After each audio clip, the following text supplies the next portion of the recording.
வணக்கம். சங்கர் சார் கிட்டத்தட்ட பிரம்மாண்டத்தின் மறு உருவம்னா சங்கர் சார் தான். அவர் படத்தில் வந்து லஞ்சம், ஊழல் இதுக்கெல்லாம் ஆப்போசிட்டான பல படங்களை எடுத்து பிரம்மாண்டமான இயக்குனர்னு பேர் எடுத்தவர். பொதுவாகவே சங்கர் சார் படத்தில் நடிக்கிற ஹீரோவுக்கு வந்து ஒரு 100 கோடிக்கு மேலே தான் சம்பளம் இருக்கும். ஹீரோயினுக்கு ஒரு 20 கோடி இருக்கும். நடிக்கிற பெரிய கேரக்டர் ஆர்டிஸ்ட்லாம் ஒரு 5 கோடி அந்த மாதிரி உள்ள கேட்டகரியில் தான் அவர் படம் பண்ணிக்கிட்டு இருக்கிறாரு.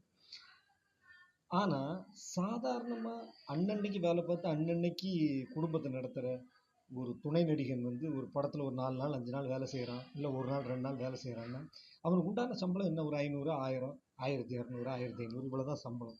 இதை வச்சு அவன் வந்து வீடெல்லாம் கட்ட முடியாது, பெருசாக ராயல் வாழ்க்கைலாம் வாழக்கூடாது. இன்னைக்கு உள்ள சமுதாயத்தில் அவன் வாங்குகிற சம்பளம் அன்னன்னைக்கே காலியாகிடும்.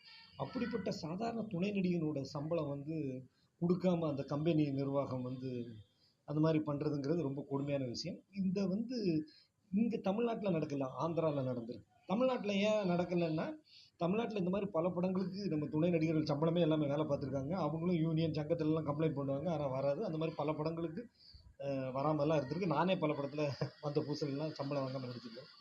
பெரிய டைரக்டராக இருந்தாலும் சரி, பெரிய நிறுவனங்களாக சரி, முதல்ல அன்றாடம் கூலி வேலை பார்க்குற அந்த துணை நடிகர்களோட சம்பளத்தை முதல்ல கொடுத்துட்டு மற்ற வேலைகளை பாருங்கள். ஏன் இப்படி பண்ணுறீங்க?